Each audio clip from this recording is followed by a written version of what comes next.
Yeah, just do it like Nike. Surround yourself with traders better than yourself. Right, Don? Isn't that what we did when we were young men? We looked we looked I, for. Can you remember that far back? I just started sitting here thinking the same thing. I was going, I don't know if I can remember back to being young. Anyway, I know I did, and there were a lot around at the CME, so I was lucky. He had some of the best traders on the globe down there. That's the Uh, truth. so it's great to have you back, Don. And Well, nice to be last here. time you made a pretty good call on seasonals for a dollar rally, which Yeah, is that still kind of ongoing. I'm thinking we're peaking here pretty soon if yields like the 10-year gets up to about 78.6 back is 474. So I'm not looking for 5% right away here. Yeah, Maybe I think you're later. right on. I agree with you on a 10-year yield. I wrote an article about that, about when the Fed talked about that FOMC meeting about 4 or 5 rate cuts this year. That just Yeah, seemed way out of line. I mean, inflation was not anywhere close to their 2% target, yeah. and you'd be talking like that. It was an election year, so you kind of took it as that type of a stance. That's really what that was. Okay. And so we're close to the October highs, but that's about 78.6 back technically for the 10-year yield. And I'm watching TLT like a hawk down here too. So what's on the docket for us today, Don? You want Yeah, to I was share going your to talk screen? about. Yeah, I was going to share a screen here in a moment, and I'll Okay. let's Okay. go ahead and pull that up here really quick. Where's everything here? Always look forward to your visits. Oh, thanks. Thanks. Bring a lot of great content to our community. Want to thank you for that.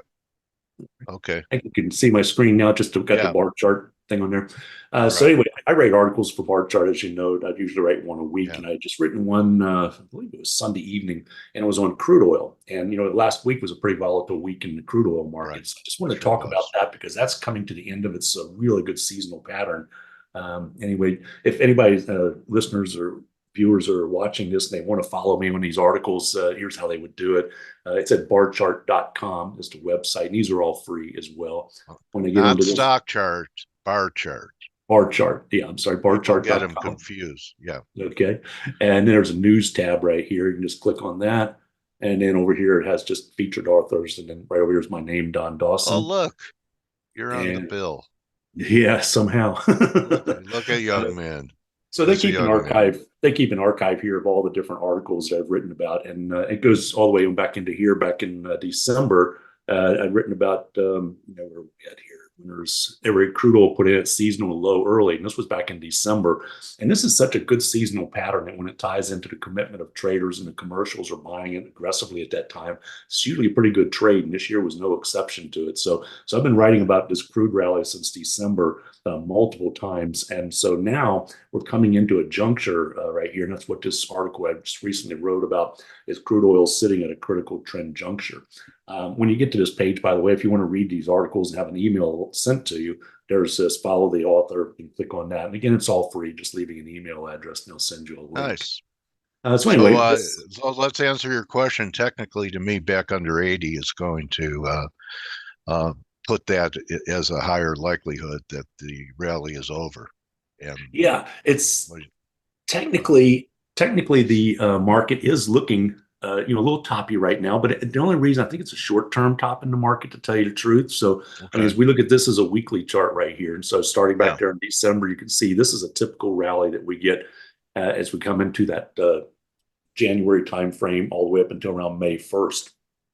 And Okay. it's basically, it's the reason it's such a predictable time of the year is because the driving season in the United States starts basically on Memorial Day weekend at the end of May. Right. Right. And so there's just the refiners have to start buying up oil early to make the gasoline for the upcoming driving season. So Yeah. that's what kind of starts a lot of that. And then obviously we've got at the year end of the end of December. I think we talked about this maybe on your last show or the one before, but gas prices or oil prices typically decrease going into the end of December. And the reason for that is refiners of gasoline and heating oil, they need to get that oil out of their pipelines, even if they haven't sold it. They need to get rid of it because the government will tax them as if they had sold it. So they have no incentive to carry that in their pipelines into the new year.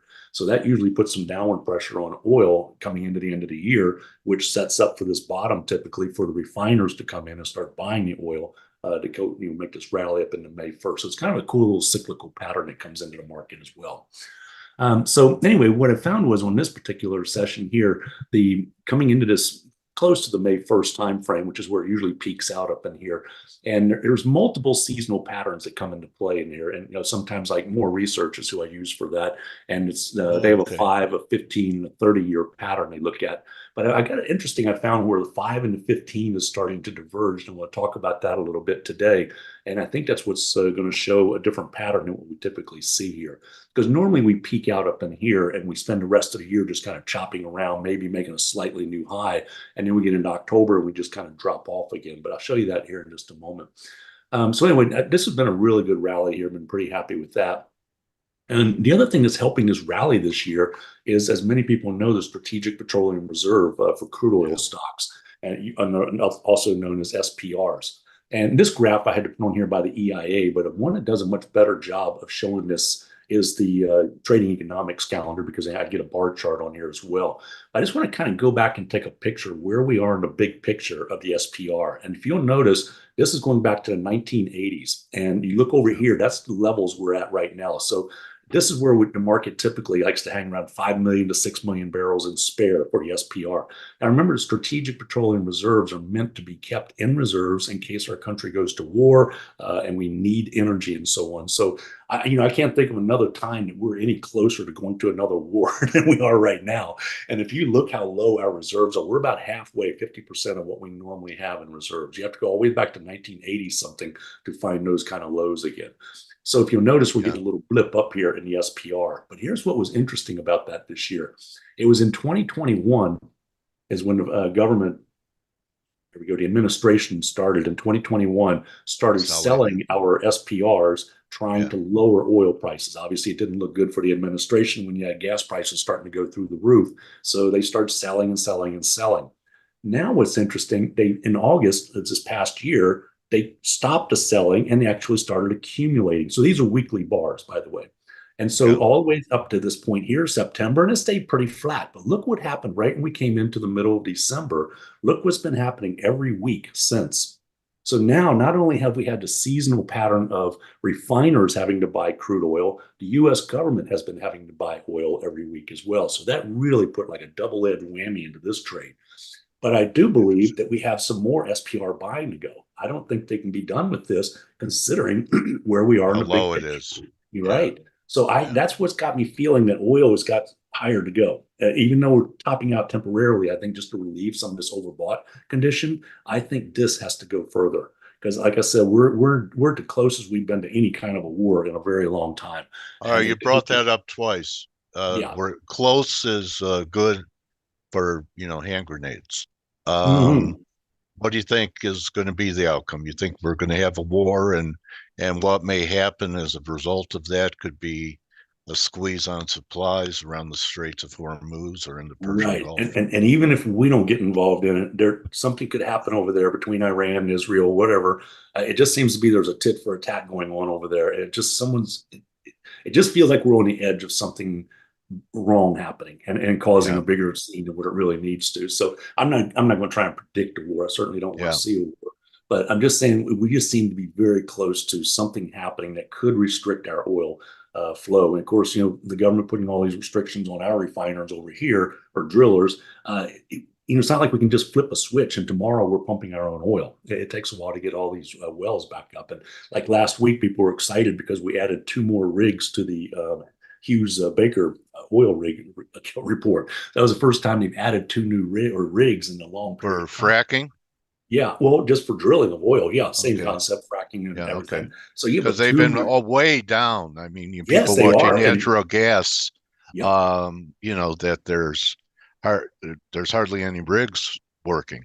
Right. they're demotivated with the natural gas prices down here at what we had like 30-year lows. Exactly. Really low natural gas. So anyway, all of that said, that it's the SPRs I think are going to keep a bid in this market for the longer term Okay. picture. Along with, I just want to go down into here, the disaggregated report right here on commitment of traders. Now, I like to look at this, and this is typically like on this one here, the Chicago Mercantile Exchange puts this out, and well, you can get it anywhere, but they have a really good graphical picture of it. And so what I do is I put this on here, and this is the producer and merchants, which is basically going to have your processors as well. So somebody who drills oil, they're typically be in the red bars. They're selling the hedge, right? That's what they would be doing. But the refiners or the processors of oil, that would be the ones who are buying, and that would be like your gasoline refiners or your heating oil refiners. The yellow line is the crude oil price. I just put that one on there instead of the net position. And you can Okay. see that once we got down, here's that December low again, the seasonal low. And look who stepped up and started accumulating longs was those refiners. So this is what I like to see every year is the refiners coming in and showing aggressive buying. We actually have some years where we come in January, these guys are nowhere to be found because maybe they did some early like November, December buying, and they don't see the demand for gasoline. But when you look at the article I wrote recently on this, the number of car sales, new car sales, and that's not electric cars. We're talking about the fossil fuel burning Yeah. cars, is outstanding. How many cars? And come Memorial Day weekend, I always say, with all those new cars, are they going to be sitting in their driveways or are they going to be on the highways? And my bet they're going to be on the highways.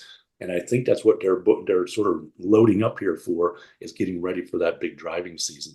So, anyways, I Okay. just like seeing this. So even we've come on up into here, we peaked out in the oil, but these guys, the refiners, week after week, continue to buy more oil contracts. So that tells me they're not done buying yet. All right.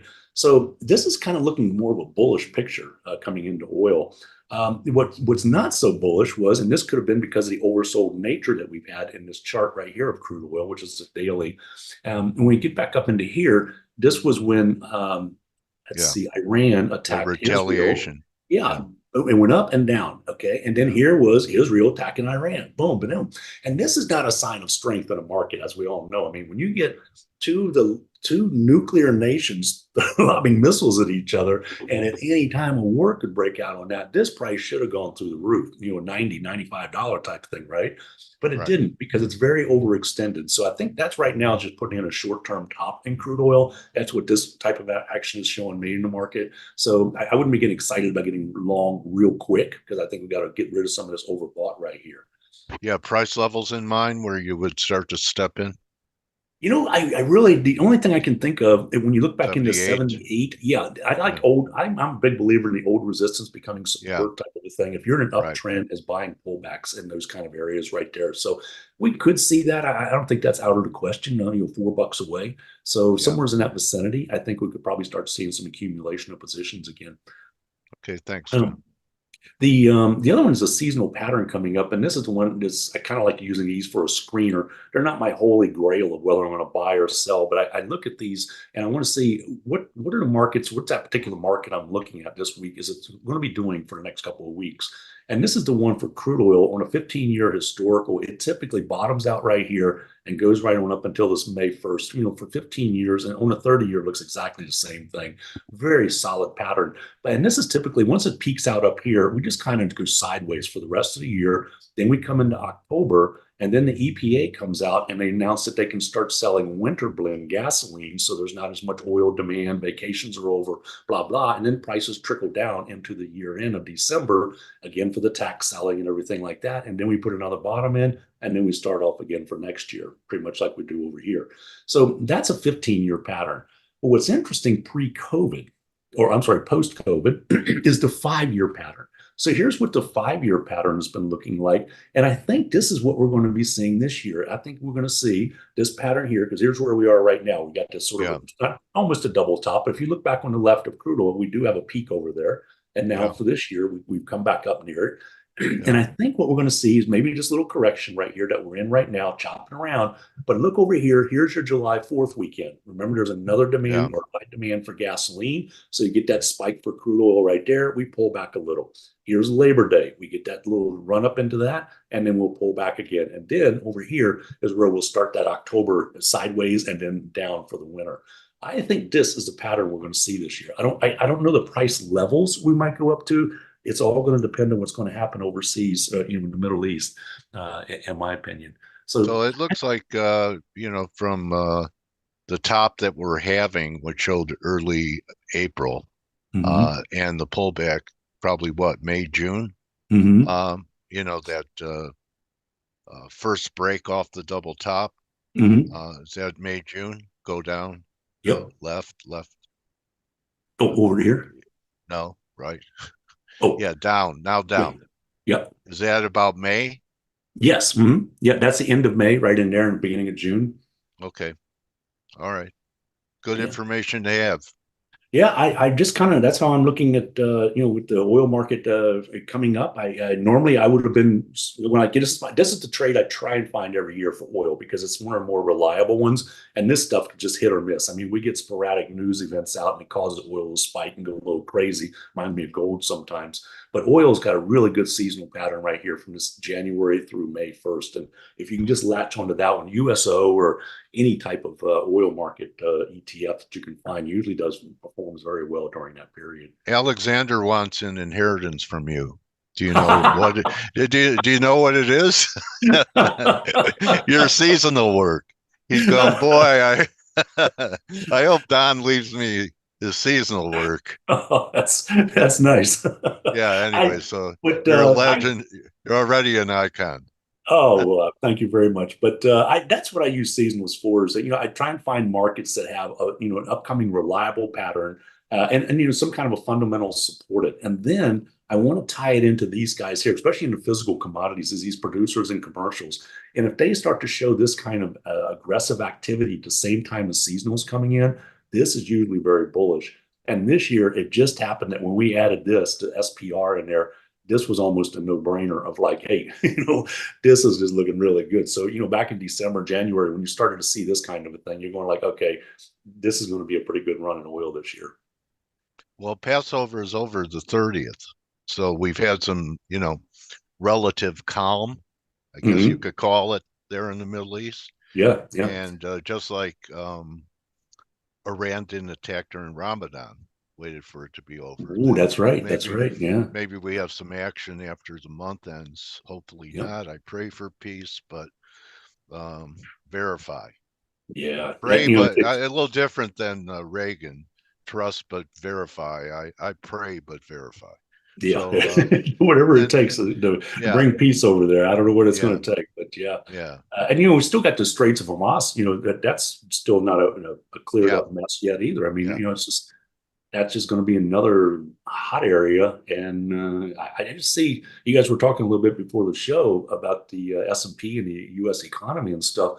I'm still seeing a recession coming into our country here, and it's just I'm not ruling that out. Just what's coming up. By the fall around the elections, that would be great timing, wouldn't it? Oh man, wouldn't it? Wow, that talk about putting a sour picture on somebody's reelection. Yeah. But So we'll see what the market does. Yeah. So you're generally think that what we have in the market right now could turn out to be a major high in the market, or I think so. I think we've got a chance here that we're going to see a good pullback because was it the Magnificent Seven? I did hear the other yeah, day people were saying Magnificent Seven were coming down to levels individually that investors might start stepping up and buying them. But when investors come in to buy, they usually scale in. They're not trying to pick a top or a bottom. So by right. scaling in, they could it could last a couple of months for them to get a position in there and get it turned around. But Yeah. so Yeah. I I don't mean, know. It's not. I don't think we got this bull market. I think it's gotten kind of tired, if you will. I'm not usually a top and bottom picker in the market. Long term, we're still in an uptrend. Monthly charts still look like an uptrend. yeah. Excuse me, but the daily certainly showing signs of weakness, and it won't be long before the weekly is too. Okay. Why don't we wrap it? Do you have a view you want to share on the dollar, which you called Uh, that rally? I'm thinking that we could be close to a significant high. I don't know if we yeah, could I take out haven't done much 107.40. analysis. Yeah, I haven't done as much analysis on that. It's that I could give a really thorough review on it Okay. right now. But I'm, Okay. I'm, I guess based off interest rates, I still see we've got a little bit more on the upside in interest rates. Yeah. I think there was just too much euphoria in there that got into the market of Right. buying interest rate products and lowering their yields. I don't think that's been washed out yet, and I think that Okay. needs to have one more little surge up in So new yields. highs in the 10-year above Yeah, 5%. yeah, I think we will press that 5% level Okay. because it's All just right. too many people in there got too bullish on the FOMC's what do you So call it? The still spike. avoid bonds. Avoid Yeah, bonds still, at least right? from the long side right now. So that TLT downtrend doesn't look like it's giving up anytime soon. Okay. Really, you know, uh, what you say I take into account. And I think other people, it'd be a good idea for them to keep an open mind and read your stuff on barchart.com, Don. Well, I appreciate that. Thank you. Mhm. I learn from you every time you're here. You bring up a timely market, and you remind me, kind of take me back with some of the names like More Research and CME and things that I used to follow a lot that I don't follow as much.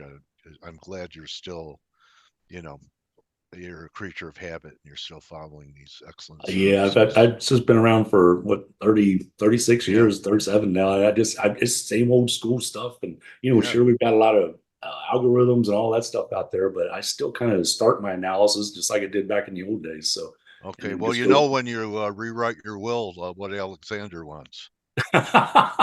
And he's a pretty darn good trader, so he knows where he knows where the value is. That's a So, good one. all right, Don, really a pleasure. I want to thank you for coming in and giving our community some good ideas on energy, which is really the lifeblood of every economy in the world still, despite all the green action. Uh, Okay, well, thank we you need again it. for having me.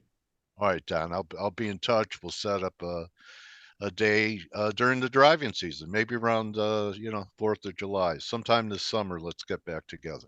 That sounds like a good deal. Okay, All take right, care, Don everybody. Thanks. Dawson, my trading warrior brother and kindred spirit from the same generation.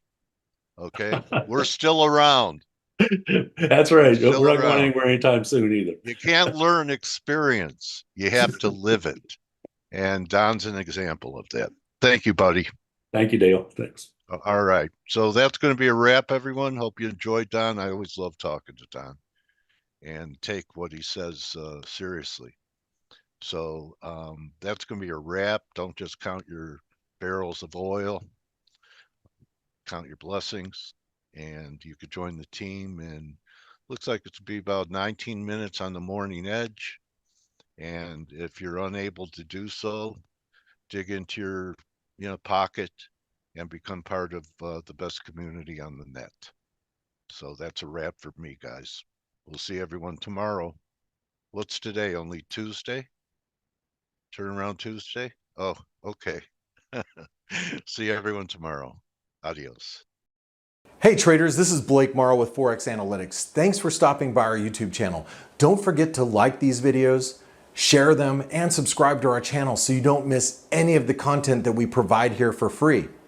Thanks for stopping by. I'll see you in the next video.